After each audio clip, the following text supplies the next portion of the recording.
بەرنامەی سەربازی و نیەمجارە چیرۆکی کارمەند و پزیشکانی خۆبەخش و گیانفیدایی نەخۆشخانەی نانەکەلی تایبەت بە تووشبوانی شێرپەنجە دەگێڕێتەوە.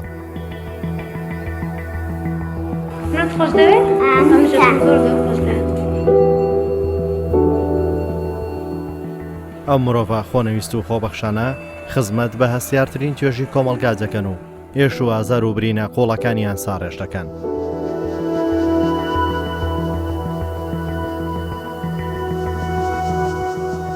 ئێش و ئازاری ئەو منداڵانە لە ئامێزی پڕ لە دلۆڤانیان دەگرن و خەندە دەخەنە سەر لێوەکانیان و ئومێدیان پێدەبەخشن.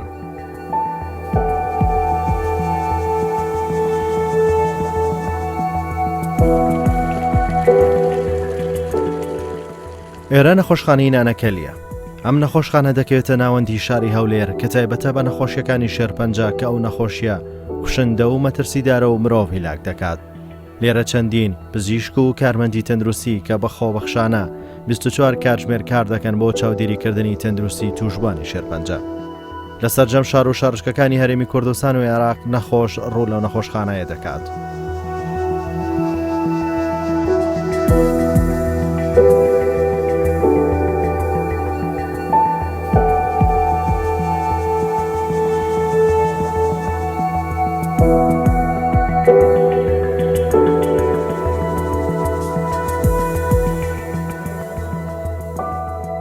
سەرەتای بەرنامەی سەربازی ون چیرۆکی سەرکەوتن و چاکبوونەوەی تووشبێکی شێرپەنجە کە تەمەنی 10 ساڵە دەگێڕینەوە. ئەو منداڵێکە وازار وای لێکرد بوو کە بەشێکی ژیانی لەو نەخۆشخانە بگوزەرێنێت و بەخسە خۆشەکانیشی ئاشنایەتی لای هەمووان دروست کرد بوو. ئەو زاڵبوونی بەسەرەوە نەخۆشیە کوشندە باز دەکات و هۆکاری ئەو سەرکەوتنەشی دەگێڕێتەوە.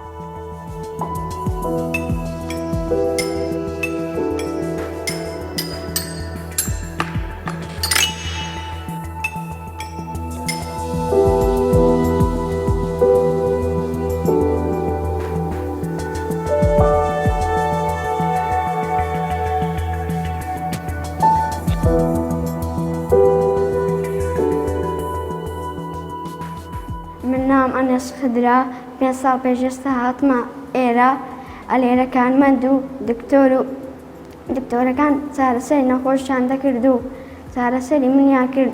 ئەمنیان زۆر خۆش دەویست و عیلاجیان لە سەدادەنم دەرمانیان دەدامێ. دکتۆرەکان هیچ فەرقیان نەدەکرد و چی منداری خۆیان تەماشامیان دەکرد. ئەم نەخۆشیە تا ئێستا چارەسەری بنبڕی بۆ نەدۆزراوەتەوە. هەر توش بووە کە باشتریش دەبێت هۆکارەکەی هەوڵ و هیمەتی و کەسانەیە کە لە باوەشیان دەگرن.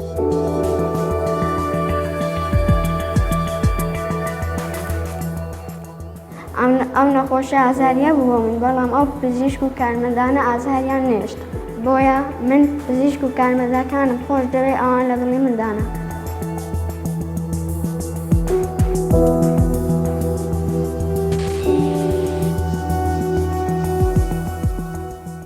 من لێن لە نەخۆشخانەی نانەکەلی لە نەخۆشخانەی نانەکەلی هەستم دەکرد کە ماڵی دووەمی منە، چونکە من ئەوان ئەمنیان لە باوەش دەکرد و سوعەتیان لەگە دەکردنی یاریان لەگە دەکردین و دایان بدینە شوێنی یاری. و لێرە من پزیشک و کارمەندەکانم دەبینی هەستم دەکرد زۆرمان دینە و زۆر هیلاکن بۆ ئەوەی ئێمە چاکبینەوە. من داواکارم، هیوا دەخوازم هاوکاری هەموو نەخۆشەکانی دی بکەن چاک بنەوە، چونکە ئەم نەخۆشە ئازار زۆرە.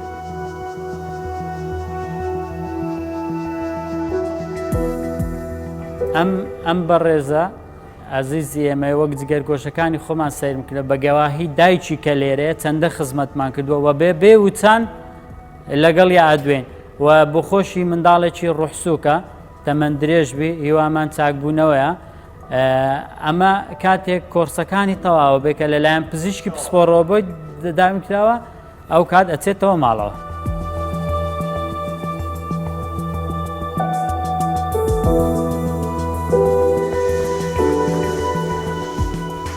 ئۆردی چارەسەری ئەو دەردە پڕ لە ئازار و زەحمەتیان دەکەن. ئەو چارەسەری کە بەو نەخۆشانە دەدەن با پرۆسیکی ئاڵۆز و هەستیاردا دەڕوات تا وەک چارەسەر ژیان بۆ نەخۆشانە بگەڕێنەوە کە ململانەیەکی توند لەگەڵ نەخۆشیێکی کوشندە دەکەن.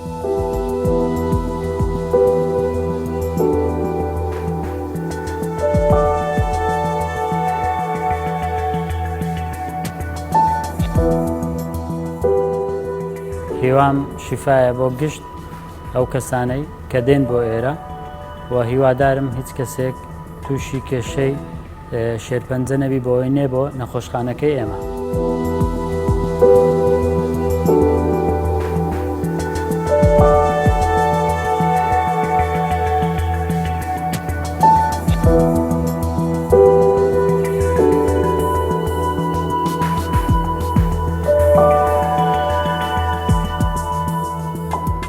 بۆ یەکەم جارکە دێن بۆ ئێرە لەلایەن شوێنێکەوە لەلایەن بنکێج تەندروستیەوە ئیدامە ئێرە دەکرێن کە بێن بۆ ئێرە.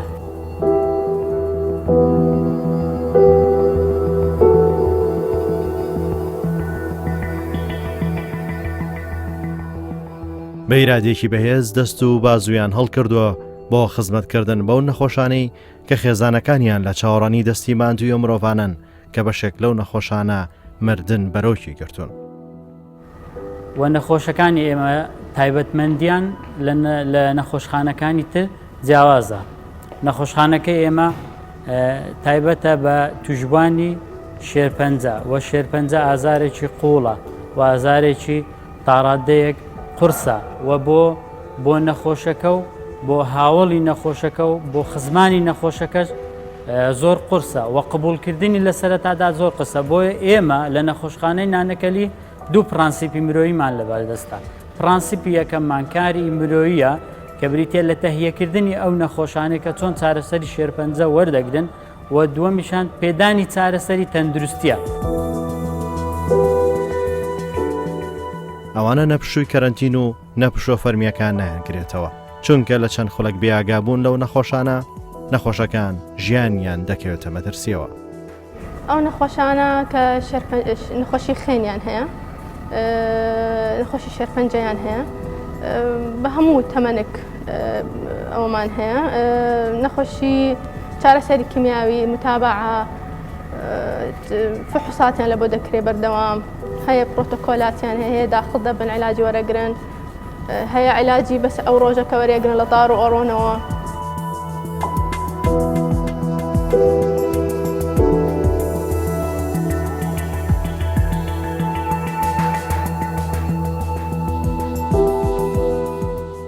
هەر هەڵەیەک یان پشتگوێ خستنێک ژیان و گیانی توشبێک لە ناو دەبات و مەرگ دووچاری دەبێتەوە. ئیشەکە دەبی زۆر دقیق بێ زۆر زەحمەتشە بەڕاستی بەس کارمەندەکانی ئێمە ئەو ئیشیان حەمدلله تا ئێستا زۆر بە جوانی ئەوە بکردیە. لەبەرەوە دەرزی لێدانەکە زۆر حەساسە جێکانیولەکە دەبی زۆر جوان بی. لێرە چەندین پشکنینی جیاواز و جۆراوجۆر و دەگمەنی تەندروستی و پزیشکی بۆ نەخۆشانە ئەنجام دەدرێت کە هەندێک بەشێک لەو پشکنینانە لە دەرەوەی ئەو نەخۆشخانە لە $1000 بۆ سەروی چەندین $1000 دەکرێت بەڵام لێرە بەبێ بەرامبەر ئەو پشکنینانە ئەنجام دەدرێت. نەخۆشانی ئێمە شێرپەنجەن هیلاکن ماندوون سەرڕای ئەوە ئێمە زۆر یارمەتیان دەنێت چ لەلایەنی دەرونی و چ لەلایەنی پزیشکی.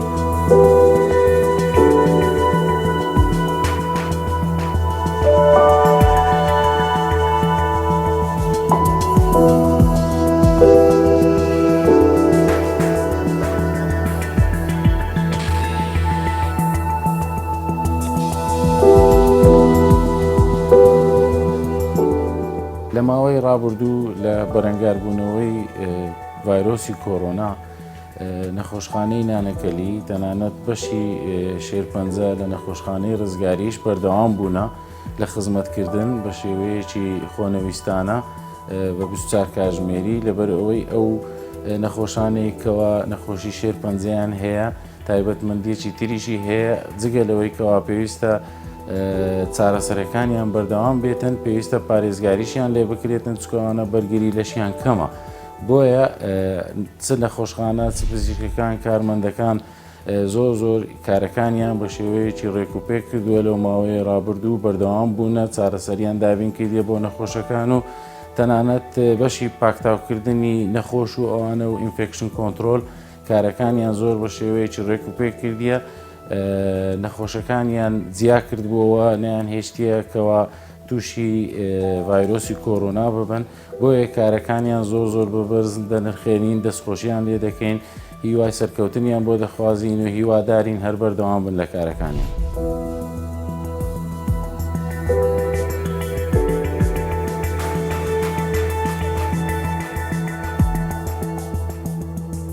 بۆ یەکەم جارە پشکنین و چارەسەری گرنگ دەدرێت بە نەخۆشەکان کە لە سەراستی عێراق و کوردستان و ناوچەکە دەگمەنە.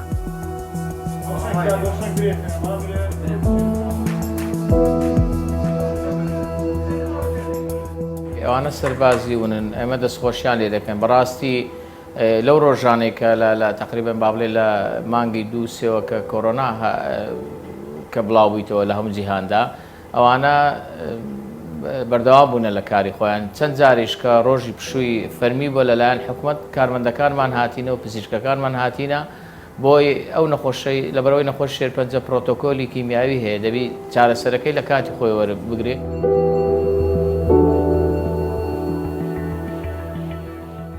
پشکنین و چاودێری دۆخی تەندروستیان لەلایەن پزیشکان و کارمەندان بە وردی ئەنجام دەدرێت. سەختی و زەحمەتی کارەکە و جۆری نەخۆشیەکە کە دڵ دەخاتەژان وای کردووە وەک یەک خێزان کار بکەن و سۆز و ناز و ئازاری ئەو نەخۆشانە و خێزانەکانیان لە باوەش بکرن. بۆ ئەو کەسانێک کە گەورن ئازارێکی لە ڕاددەبەدەریان هەیە تەنها خودای گەورە و مرۆڤەکە دەزانی چەندە ئازاریان هەیە و ئێمەش لەگەڵ ئازارەکانی ئەوانین بە چۆن یەکەم بەلایەنی مرۆوی خۆمان و دووەمیش بە چارەسەری تەندروستی و ئازارەکانی ئەوان لە ڕاددەبەدەرە چۆن بڵێ ناتوانن بەرگەی بگرن.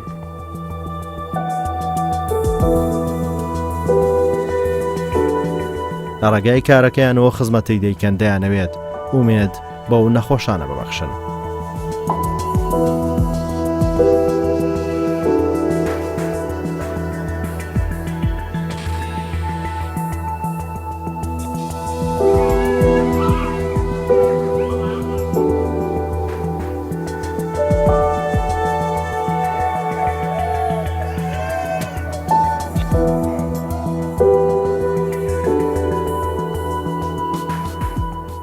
گەر بێمە سەر تاقیگە هەمیسان جونگەیەکی مستەشفای ئێمەیە کۆمەڵێک کەسی بەتوانە لێهاتوو شارەزا دڵسۆز ماندوونە ناس تیادا کارەکەن.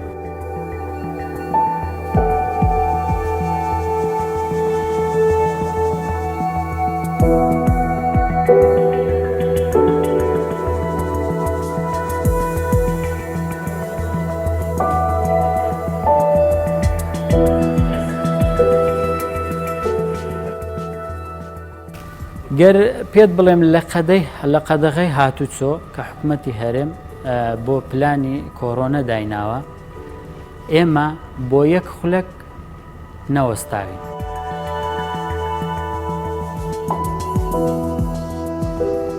بە بەردەوامی نەخۆشخانەکە ئێمە بۆ 24 کاتژمێر یەک خولەک دانەخراوە و پزیشکان کارمەندە ماندوونە ناسەکان پەرستارە ئازیزەکان بە بەردەوامی کاریان تێدا کردووە بە هەمان گڕوتینی پێش قەدەغەی هاتوچۆ و بگرە زیاتریش بۆ چونکە ئێمە هەندێک جار لۆدی شوێنەکانی تریشمان لەسەر بوو کە داخراون.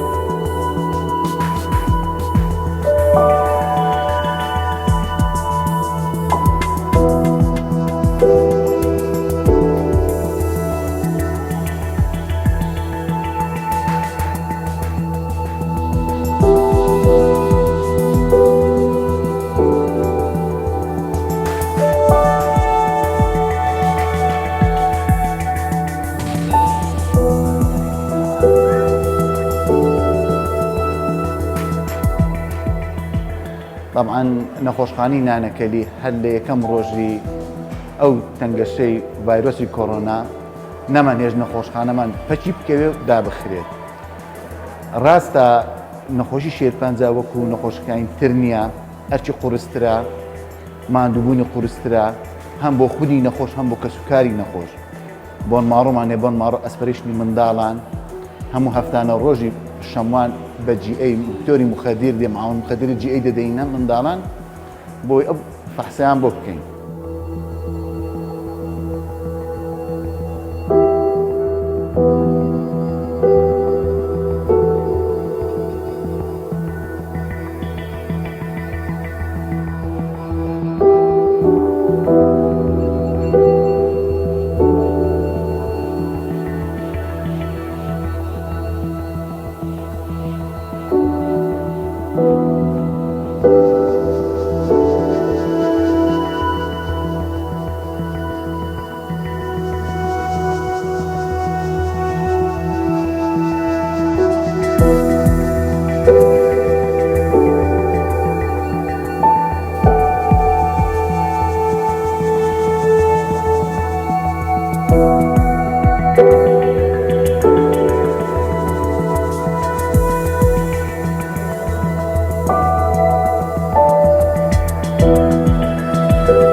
ئەمە لێرکانە لە نەخۆشخانەی نانەکەری سەرباری ئەو هەموو ڤایرۆس کۆڕۆنای سێ ئەرکمان دەکەوتە سەر. یەکەم ئەمە دەبی خۆمان بپارێزین لەو نەخۆشیە. دووەم یەکەم دەبی خۆمان بپارێزین. دووەم دەبی ئەمە ئەو نەخۆشیانەی کە لێرکانە ئەوانش لەسەر ئەستۆی خۆمانە بیان پارێزین.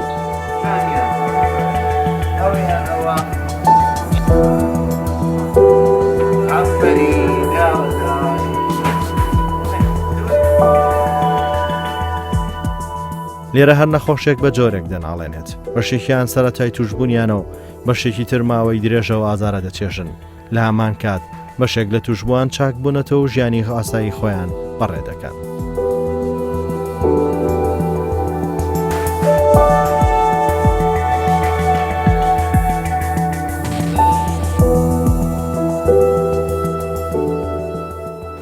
ئەو پلازمە ئەکسچێنجە تەڵان کولفەکەی زۆرە تقریبا لەگەر لە دەرێ بیکاتن لە هەموو ئەهلیەکانیش نییە لە یەک دوو ئەهلی هەیە تقریبان 13 تا 13 وەرەقەونی داوا لە هەر جەرسەشی ئێمە لێکوانە بێ بەرامبەر بەبێ یەک وەسلی 250 کیلۆ بڕین بۆ نەخۆش بەبێ مقابل دەکەین.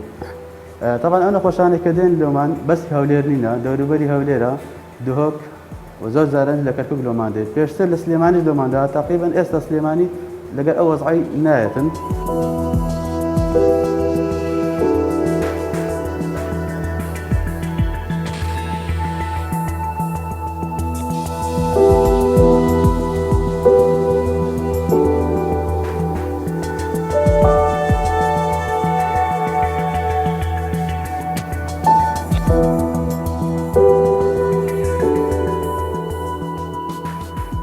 شێرپەنجەیەکێکە لە هۆکارە سەرەکیەکان لە جیهان کە بەشێک لە مرۆڤەکان تووشی دەبن و دەمرن. بە پێی ئامارە ڕێکخراوی تەندروستی جیهانی ساڵی 2015 نزیکەی 9 ملیۆن کەس لە جیهان گیانیان لەدەستداوە بۆ هۆکاری توشبوون بە شێرپەنجە و ساڵانە 12 ملیۆن کەسیش لە سەراسی جیهان تووشی ئەم نەخۆشیە دەبن.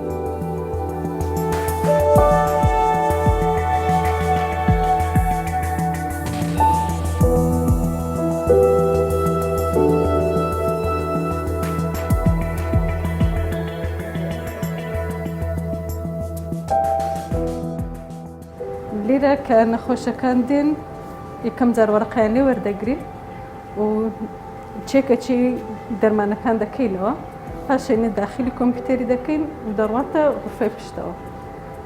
لەوێندەریش حازر دەکرێت بە جیهازی بە خۆمان و جیهازیش.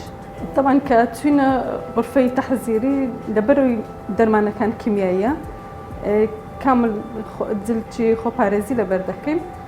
گاونە کڵاوە ماسکە دەبڵ کەفەیە نەخۆشمان زۆرە وڵا جاریوەها بە 200 جۆبمان حازر کردیا 200 بەسەرەوە کەمترینیان لەوانەیە 7-8 جۆب بیتن کە حازری دەکەین و بەشەکەی مەش مەترسی زۆرە و زۆری شووردا زۆر دەی بەوردی دەرمانەکان حازرکەین لەبەر نەخۆش.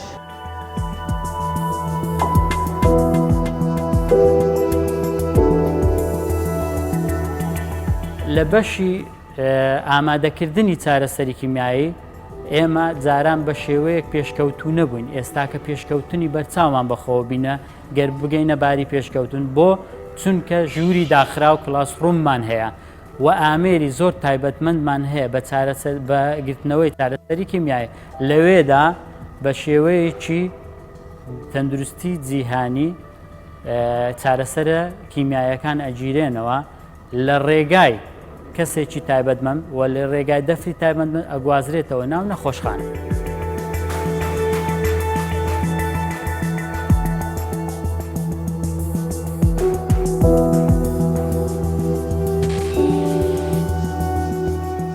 بەڕاستی ئەو پزیشک و کارمەند و فەرمانبەرانەی لە بۆ خزمەتگوزاری پێشکەش بە نەخۆشانی شێرپەنجە دەکەن ئەوانە بەڕاستی سەربازی ونن لەبەر ئەوەی کارەکانیان زۆر کارێکی گەورەیە کە دەیکەن. سەرڕای ئەوەی کە کارێکی گەورە دەکەن ئێمە پێویستە پاڵپشتیان لێ بکەین و دەستخۆشییان لێ بکەین گشت پێداویستیەکانیان بۆ دابین بکرێتن لە بۆ نەخۆشەکان بۆ پزیشکەکان و کارمەندەکانی کە لەو شوێنە کار دەکەن.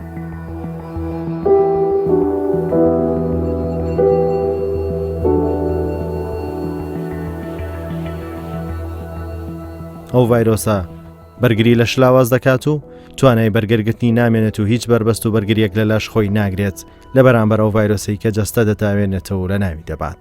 خانە و شانەکانی لە شوێران دەکەن. ئەو نەخۆشیێش لە منداڵان کاریگەری زیاترە و زەحمەترە، چونکە توانای بەرگەگرتن و خۆراگری منداڵ زۆر کەمترە لەوەی کەسێکی گەنج تووشی بێت. و ئازاری منداڵەکان جیاوازە لە ئازاری گەورەکان، چونکە تا ئێستا منداڵەکان ناتوانن بەرگەی ئەوە بگرن بڵێن تەحمل بکە یان تۆزێک سەبرت هەبێ، ئەمە نازانم منداڵەکان فەدەبی ئێمە هەندێک جار بە یاری منداڵانە کە لەلایەن مستەشفا و هەندێک خێرخوازانە دابێنرێکێ و بە قسەی خۆش و لە ڕێگای لوتفی جیاوازەوە چارەسەرەکانیان پێدانێت. ئایناس چۆنی وەسەتکوە خەرشتی سەری تیکتۆکەکەی پێت خۆشە؟ حەزەکەی لە ماڵی بیان لێرە بی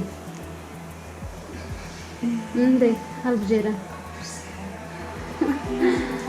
حەزەکەی دایە لەگەڵ بیان بابە لێرە بی دا لێرە بی هەفیا لێرە ئیشی من ئەوەیە ئەوەل شتکە نەخۆش وەردەگرم جێی ساپت دەکەم بەدایکەکە دەڵێم پاکوخاوێنی ڕابگری پاکوخاوێنی ڕەتە ڕابگری هێمنی ڕابگری پاشان ئەوجا عیلاجی نەخۆشەکەمان دەکەینی ئەوە شت کە دێتن فایلەکە دێتن عیلاجی لۆ نووسرا لەسەری کە دکتۆرە پێمانی گوتیە موافقی کردیە ئەو عیلاجە وەربگری ئەو وەرنەگری ئەوە شتکاونەکەی لۆ دادەنم عیلاجەکانی بە مەزبوطی لە بۆ دادەنم منداڵ لێرە زۆر دەگرێت کە ئەوەلی دێتن چاوی بە ئێرە دەکەویتن ڕۆژەکەی ئێرە دەبینیتن ڕانایە دەبی ئەمە خۆمان لەگەر وەزعەکەی ڕای بینین زۆر دەگیرێن هەتا کەون لێ دادەنێن هیلاک دەبین لەگەریان دڵیان دەدەینەوە لانی دەرونیان باش دەکەین لە باوەشیان دەکەین سوحبەتیان دەکەین ماچیان لەگەڵ دەکەین ئەوە یعنی دەبی لەگەر ڕۆژەکەی ڕای بینین تا لێرە وەکو میوانەگاتە لای مە خزمەتی لێ دەکەین چارەسەری دەکەین.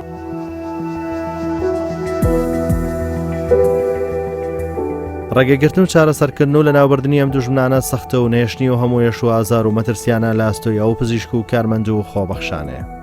منداڵەکان لێرە زیاتر بەدەست ئازار دەناڵێنن چونکە بەرگەیەوە ئازارە کەمتر دەگرن و وەک مرۆڤێکی گەورە خۆڕاگرنین. چۆنی زنە باشی؟ وەزعت کووە؟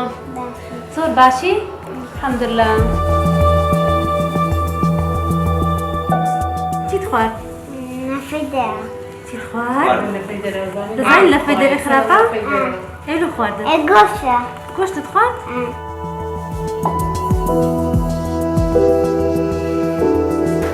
فرۆت خۆش دەوێت؟ هەمیشە زۆر خۆش دەوێت. دەستخۆشیان لێکەین بەڕاستی باشن ماندوون لەم وەزعی ئیستا لەم وەزعەیە زۆر باشن یعنی ئەوانیش دەردیان هەیە و لە ماڵ لەمە ئەوە تەقسیر ناکەن بەڕاستی هەمویان دکتۆرەکان کارمەندەکان بەڕاستی تەقسیریان نەکردووە زۆر باشن بەتەحملن لەگەڵ منداڵەکان بەتەحملن منداڵ هەیە مەسەلەن تۆزە زیاد ئەگریە یان شتێکە بەتەحملن.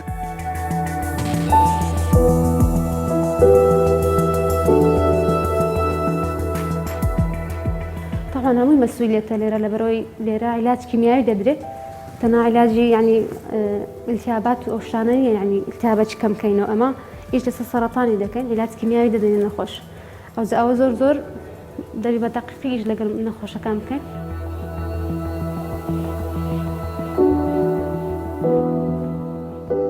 زۆر بەوردی چاودێری دەکرێن و لە ڕووی دەرونی کەشێکی وەک ماڵەوەیان بۆ دروستکردون و وەک خێزانێک چاودێریان دەکەن و چارەسەریان پێدەدەن. ئەو ڕوحانەی هێشتا چێژی یاریکردن و بۆنی باوەشی دایکیان تێری نەکردوون. ئەو مرۆڤانە ناز و ئازاریان هەڵدەگرن و چارەسەری برینەکانیان دەکەن.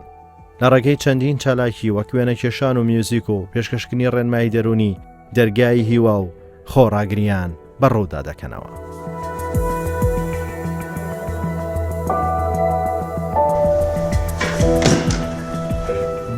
گەورەی ئێمە و پەرستارانی ئێمە و پزیشکانی ئێمە لەوەدایە کە ڕۆژ بە ڕۆژ سەرەڕای و ئەرکە قورسەی کە ئێمە بۆ نمونە لەو کەرەنتینەدا هەموو ڕۆژێک داوامان هەبووە ئەو ئەرکە قورسە هەوڵمان داوە لەگەڵ نەخۆشانی خۆمان نیوە بکەین ئەمە هەر بەدەم نەکراوە ئەمە بە کردار کراوە کردداری ئێمە کە نەخۆشەکە لە دەرگاوە دێتە ژوورەوە بە ڕێزێکی تایبەتەوە دەرێت بە ڕووکەشیەک و ڕووفراوانیەکی خۆشەوە دێتە ئێرە وەکو میوانێکی ئازیز ڕێمان لێگرتووە ئەمانە هەموو بارن.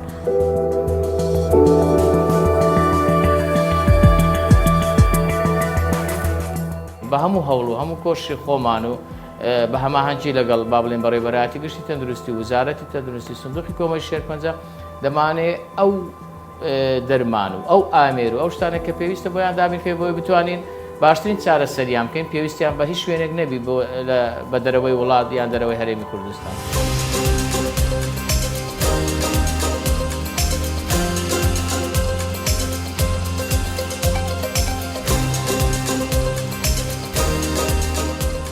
ئەمە دیاری بەرنامەی سەربازیونە لە کوردستان 24 پێشکەشە بە کارمەندانی نەخۆشخانەی نانەکەلی کە هەمووش لێرە ئامادەنێ لەبەرەوەی هەستیاری کارەکانیان بەڕاستی ئەوان سەربازی ونن لەبەرەوەی بەردەوام بوونە لە کارەکانیان و زۆر پیرۆزبایان لێ دەکەین سوپاسیان دەکەین.